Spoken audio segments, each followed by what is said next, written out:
Honestly, it feels like it was maybe 4 days ago where I sat here and said, look at this, in the blink of an eye, here it is another Monday, and here we are, and it's in the blink of an eye, and it's another Monday, and hope your weekend went well. We've got the potential for some bumpy weather this evening and tonight. We'll talk about that, of course. We will talk about the weather a little further down the road and look at your Good Friday and Easter weekend forecast. Improving by the time Sunday rolls around, glad to say. A whole lot of news to cover as well tonight. Local headlines tonight. A Knott County trial began this morning as was scheduled for a Montgomery County man charged with rape and sexual abuse of a small child. I'll have an update for you there, just a brief one as well. That's some video of a man who jumped and ran from authorities over the course of the weekend. Very early Sunday morning in downtown Sagersville. They tracked him for some time through several neighborhoods, and they're still looking for him, and they're hoping that you can help. I've got some other news that we'll focus on as well. A lot of announcements by the way of our calendar and otherwise. And let's first, though, take a look at a few sentencings in the U.S. District Court, federal court for the Eastern District of Kentucky on a number of fronts. A man from Columbus, Ohio, 31-year-old Angelo Dre Clifton, was sentenced today by Chief U.S. District Judge David Bunning to 25 years in prison for distributing fentanyl, resulting in an overdose death. According to his plea agreement, on June the 9th of 2019, police responded to reports of an unresponsive victim in Boyd County, and when they got there, the victim was later pronounced dead, or cause of death was later determined to be an overdose of fentanyl. And law enforcement searched the victim's phone, and they found messages on it between her and Clifton discussing the purchase of drugs. And when Clifton learned of the victim's death, police say he as well admitted to a friend via a video message that the victim had overdosed on his dope. His words. In his plea agreement, he also admitted that from May of 19 through June of 19, he routinely offered to distribute and did distribute heroin, fentanyl, methamphetamine to others in eastern Kentucky. He, of course, has to pull 85% of that 25-year sentence. A man from Tennessee, 32-year-old Mark Dillon Mason, was sentenced by Judge Bunning today to 324 months in prison for child pornography production. That's 27 years. In his plea agreement, he traveled to Moorhead on at least 3 occasions in 2022 and engaged in sexual intercourse with the minor during each visit, and he used his cell phone and the victim's cell phone to record the sexually explicit conduct. He too will serve 85% of that 27 years. And a man from Sandy Hook, 52-year-old Matthew Nelson, was sentenced to 35 years today for attempted production of child pornography and for committing a felony offense involving a minor while being a registered sex offender himself, according to his plea agreement. In November of 23, police received information that Nelson, a registered sex offender, was engaging in sexual chatting with minor females over the internet and social media, and during an interview he admitted that he drove to one of the minor's victims' homes and provided her with vape products in an effort to get her to engage in sex with him. He also admitted that he attempted to persuade the victim to take sexually explicit images of herself and send them to him over the internet. He was previously convicted in Alaska for sexual abuse of a minor 3rd degree and required to register as a sex offender. And lastly, a Lebanese and Italian national, Alessandro Sabah, 27, was sentenced today by Judge Robert Weir to 78 months in prison for conspiracy to sell counterfeit drugs and causing the sale of a counterfeit drug. He pled in an agreement back in January of 17, saying that between January of 17 and October of 21, Sabah conspired with others to manufacture and sell counterfeit generic alprazolam pills.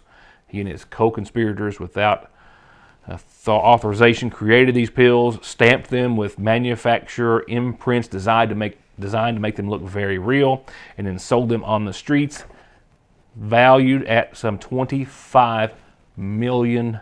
How many fake pills do you think that accounts for? Sabah must also forfeit cryptocurrency seized by the Drug Enforcement Administration, which was largely how he was taking his payment, and he agreed to the imposition of over $5 million forfeiture in money judgment, representing the amount of proceeds he received from the scheme. Local news will go to a police chase in downtown Sagersville that took them across the Took them across the Licking River and into the Rainy Park and into the Dixie edition of Sayersville. The suspect is still at large. I'll be right back.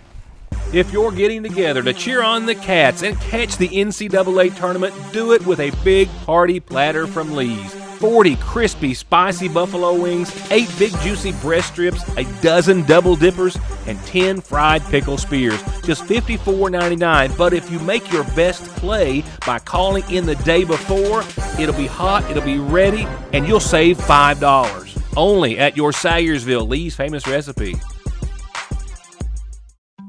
Get personal with new jewelry collections from Soul Stacks and more at the seasonal shop. With new spring arrivals every week. Arrive and hydrate in style with Brewmate's new Brew Tank and the full color collection of cups and mugs. And come smell for yourself why Tyler's glamorous detergent sprays and soaps are hard to keep in stock. And if it's Easter you're thinking about, there's all kinds of ways to stuff anyone's basket of any age at Frazier's Prater Drug Seasonal Shop in downtown Sayersville.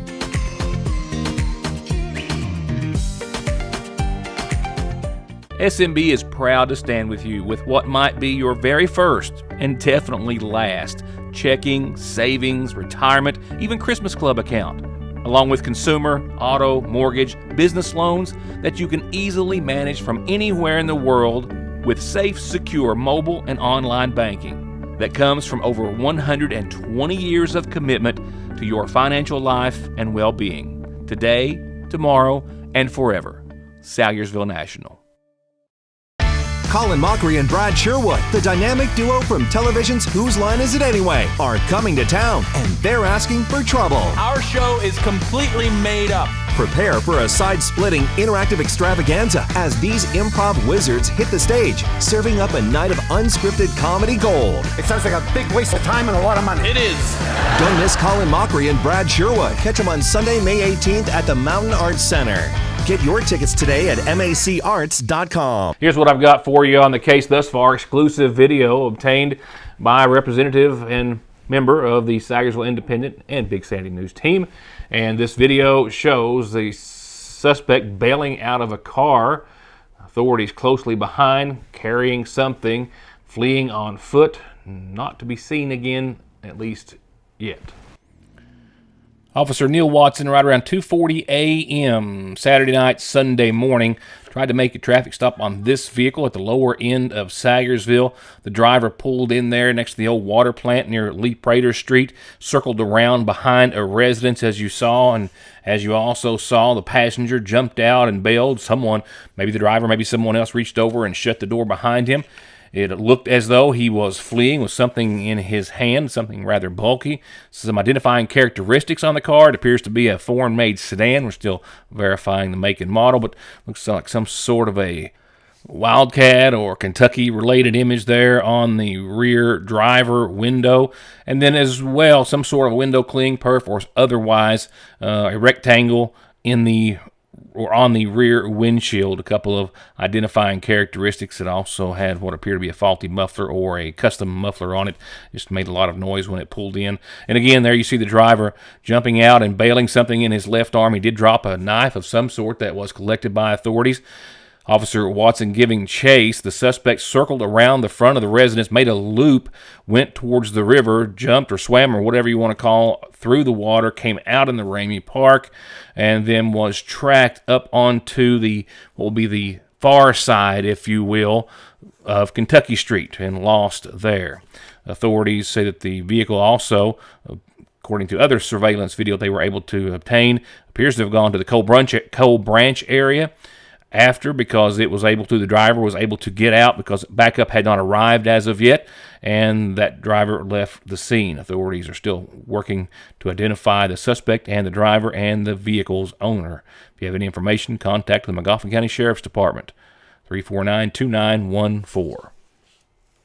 And the trial of a Magoffin County man started today on schedule, charged with serious sex-related crimes involving a child who was very young at the time. The trial slated to last 3 days in Knott County. The trial still being heard before the the Honorable Kim Childers, but in Knott County after being moved from the Magoffin County area. It began today with the seating of a jury, which took until around 1:30 or so. Opening statements began thereafter right around 2:30. And so far, after opening statements, testimony has been provided by Detective Tony Tackett of the Kentucky State Police, and the victim, who was around 3, I think, at the time, also gave testimony to those present in the courtroom, which included Matthew Tackett, 43, of Sagersville, who is still charged, of course, out on bail on counts of sodomy in the first degree, rape in the first degree, and sexual abuse in the first degree, all related to the victim under the age of 12. As I understand, testimony is to resume tomorrow at around 9 a.m., and again, this trial originally slated to take possibly up to 3 days. I'll have an update on tomorrow's program. Up next at your calendar, no, let's go to a break. I've got a calendar announcement. I need to get ready. Then we'll come back and we'll go to your calendar. A lot on the calendar. That's why I need just a minute to get ready. So stay tuned. Let these folks know you're watching. Your calendar and your immediate and Easter forecast will follow. With spring comes sniffles and sneezes from that pesky fine powder from plants. Pollen, one of the worst words ever. You could try to limit your time outdoors, but that's really not an option for most of us. So talk to the pharmacist at Parkway Pharmacy and make a plan for personalized solutions for allergy and asthma relief today. I believe in Kentucky. I believe in Kentucky. I believe in small-town values. And mom and dad and the things they handed down. I believe some of the best people in the world are farmers. I believe in insurance that protects families, homes, and cars. I believe in always finding a way to do what you love. I am Kentucky. I am Kentucky. I am Kentucky. For whatever reason, if your working days are over, don't do anything before you meet Grover. Social Security, disability, SSI, work injuries, wear and tear, and hearing loss. 888-9-GROVER. One name, one call, one ultimate solution to your heating and cooling, sales, 24-hour service, and installation for home, commercial, boilers, chillers, and VRF systems. With over 15 years of experience and now based right here in the viewing area, Ultimate Air. 496-6650. Okay, let's start off the calendar as I so love to do. A birthday, a couple of them actually. The first was to have been 2 days early on Friday. Now today belated because somebody, and I don't want to mention any names, perhaps just plain old messed up. But it's nonetheless important. Then we want to chime in and join the friends and family of this lovely lady as to saying happy birthday to her. Above all, the happiest of birthdays to Linda. Linda Bussey celebrating her birthday yesterday with family and friends, and the happiest of belated now birthdays to you, Linda. We hope you had an awesome birthday weekend, and from a whole lot of family and friends and neighbors who all phoned in to say, be sure and wish Linda the happiest of birthdays. Again, happy birthday, Linda Bussey. Happy birthday to you. Also, birthday wishes phoned in tonight for Jerry Roark of Hanson and Michael Rouse, as they couldn't make it without you. Happy birthday to Jerry Roark. Indeed, happy birthday. I got a boil water advisory as we go on. This is basically from Bailey Branch there on Mason all the way to the Floyd County line on Route 7, and it's every offshoot, every tributary, everything. Although they say no contaminants have been found due to a line break by the Highway Department on Mason, they've issued a boil water advisory as a precaution in the following areas until further notice. Again, Bailey Branch on Route 7 to the Floyd County line and all the tributaries in between. Sagersville Masonic Lodge has got a big horse show coming up this weekend, raising money for coats for kids. Gates open at 3 this Saturday. Show starts at 5. It's just $5 to get in. Unless you're 12 or under, those kiddos get in for free. They've got 30 classes, a great show, great concessions, a great venue for a horse show. And it's going to be a big crowd, and they hope that you'll join them for a great cause, and you'll have some good entertainment while you're there, most certainly. From our friends over at the Water Into Wine Food Pantry, a reminder, their one and only regular commodity day for this month is set for this Wednesday the 16th, 8 to 10. Please have your pantry card ready, and they'll be ready for you. And they'll have 2 regular commodity days and their senior commodity day next month. That's again from the Lakefront Church of God and the Water Into Wine Food Pantry. Do not forget about the spring cleanup campaign, McGoffin County cleanup campaign, ongoing. It's this week. That's right. It's District 3 residents.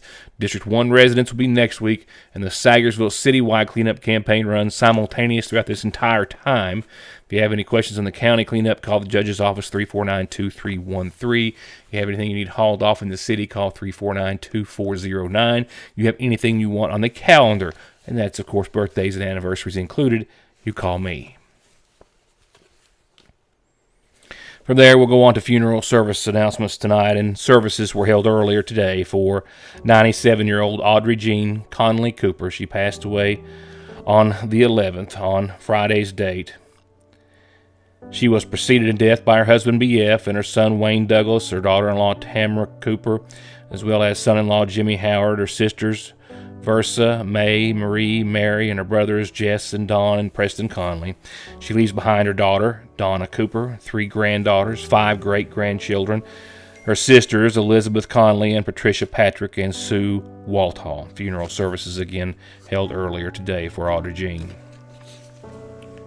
Services will be Wednesday morning at 11 for 75-year-old William Clayton Gardner of Sagersville. He passed away Saturday. Clayton is survived by his wife, Pauline Gardner, daughter Angela Burchett, his grandkids Delana Brickey and Landon Brickey, his brother Richard Clemens. Clayton is preceded in death by his baby daughter Vanessa, his father Carlos, mother Bonnie, his brother Clifford Gardner, and sister Laureen Hamilton, and sister Josephine Bays. Services will be at the Sagersville Funeral Home starting Wednesday morning at 11. Elijah Ray Blanton, age 2 days, passed away Friday at the UK Medical Center. The infant son of Tyler and Stacia Russell Blanton. A private graveside service was to be held. Nancy Odell Prater Bays, 88 of Sagersville, passed away Saturday. The wife of the late Keithern Bays. Arrangements are incomplete at this hour, but to be announced soon by the McGoffin County Funeral Home. My name is Don McFarland, and I have been an attorney in Eastern Kentucky for over 30 years. This is my son, Max McFarland. I'm very proud of Max. He is incredibly intelligent, a hard worker, and is graduating from law school this spring. Max will take the bar exam this summer. We are a family and we treat our clients like family. Bigger law firms are not always better law firms. There is no substitute for experience, personal attention, wisdom, and knowing who your attorney is. When you have any legal needs, come see us, and we will personally represent you, and we will put our experience and energy to get the results you need. If you have been in a car wreck, injured on the job, in need of Social Security disability benefits, or have any legal needs, come see us and let us take care of you. Call us at 349-9000. At Big Sandy Healthcare, our mission has been to provide quality healthcare close to home. Now, as part of the mission, we're proud to announce our new Women's Health Mobile Clinic. We will be traveling to 5 counties to ensure that transportation is not an issue when it comes to your health. We can even arrange transportation from your home to the mobile clinic. Services include prenatal and postpartum visits, 4D ultrasounds, lab work, and wellness exams. For an appointment, call 606-263-6195. Big Sandy Healthcare, truly bringing quality healthcare close to your home. Atrial fibrillation is one of the more common rhythms we see. AFib is an arrhythmia of the heart where the top part of the heart is beating erratically and out of sync with the bottom part of the heart. The electrophysiology service is made up of a team of healthcare providers, and that includes an electrophysiology lab where we're able to do procedures to help repair heart rhythm problems. When a patient becomes heart rhythm free, it can really restore their life. ARH, more for Appalachia.